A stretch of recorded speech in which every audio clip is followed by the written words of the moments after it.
Hi hello ನಮಸ್ಕಾರ ಸ್ನೇಹಿತರೆ. ಇವತ್ತಿನ ಸಂಚಿಕೆಯಲ್ಲಿ ಏನಾಗ್ತದೆ ಅನ್ನೋದನ್ನು ತುಂಬಾ ಕ್ವಿಕ್ಕಾಗಿ ನೋಡ್ಕೊಂಡು ಬರೋಣ ಬನ್ನಿ. ಇಲ್ಲಿ ಅಜಿತ್ ಮತ್ತು ಭೂಮಿಗೆ ಅನುಮಾನ ಬರುತ್ತೆ. ಅದೇ ಕಾರಣಕ್ಕೆ ಅಶ್ವಿನಿ ಇರ್ತಕ್ಕಂಥ ಮನೆಗೆ ಹೋಗ್ತಾರೆ. ಬಟ್ ಅವರು ಹೋಗೋದ್ರೊಳಗೆ ಅಶ್ವಿನಿ ಅಜಿತ್ನ ನೋಡಿದ್ರಿಂದಾಗಿ ಇದ್ದರೆ ಇಲ್ಲಿ ತೊಂದರೆ ಆಗ್ಬೋದು ಅನ್ನೋ ಕಾರಣಕ್ಕೆ ಎಸ್ಕೇಪ್ ಆಗಿಬಿಡ್ತಾರೆ. ಅಷ್ಟರಲ್ಲಿ ಆ ಮನೇಲಿ ಇಲ್ಲಿ ಭೂಮಿ ಕೈಗೆ ಅವಳೆ ಕಸೂತಿ ಮಾಡಿರ್ತಕ್ಕಂಥ ಕರ್ಚೀಫ್ ಸಿಗುತ್ತೆ. ಆ ಕರ್ಚೀಫ್ ಲಕ್ಷ್ಮಕ್ಕ ಕೊಟ್ಟಿದ್ದೆ ಅಂದ್ಕೊಂಡು ಲಕ್ಷ್ಮಕ್ಕ ಕಾಲ್ ಮಾಡ್ತಾರೆ. ಬಟ್ ಲಕ್ಷ್ಮಕ್ಕ ಕವಿತಮ್ಮಗೆ ಕೊಟ್ಟಿದ್ದೆ ಅಂತಾರೆ. ಹಾಗಾಗಿ ಶಾರದಮ್ಮ ಇಲ್ಲಿದ್ರ ಅಂತ ಹೇಳಿ ಅಜಿತ್ ಮತ್ತು ಭೂಮಿಗೆ ಅನುಮಾನ ಬರುತ್ತೆ.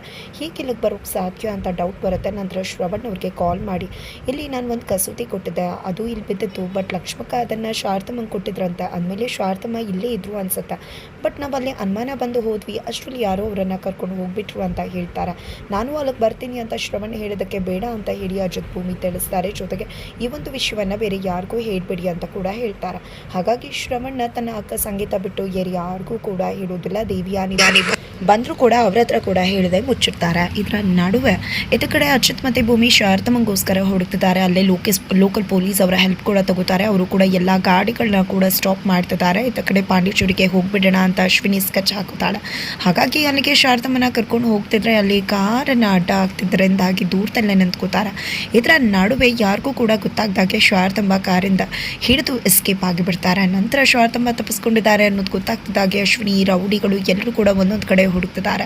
ಇತ್ತ ಕಡೆ ಅಜಿತ್ ಮತ್ತು ಭೂಮಿ ನೀರು ಕುಡಿಯೋಕೆ ಅಂತ ಒಂದು ಅಂಗಡಿ ಹತ್ರ ಬಂದಿರ್ತಾರೆ. ಆ ಒಂದು ಅಂಗಡಿ ಹತ್ರ ಶಾರದಮ್ಮ ಅಜಿತ್ ಮತ್ತು ಭೂಮಿಯನ್ನು ನೋಡ್ತಾರೆ. ಭೂಮಿ ನಾನು ನೋಡಿದೆ, ಈ ಹುಡುಗಿ ನಾನು ತುಂಬ ಬಾರಿ ನೋಡಿದ್ದೇನಲ್ವಾ, ಇವಳಿಗೆ ಅಲ್ವಾ ನಾನು ಅಕ್ಕಿ ಎಲ್ಲ ಕೊಟ್ಟಿದ್ದು ಅಂತ ನೆನಪಾಗುತ್ತೆ.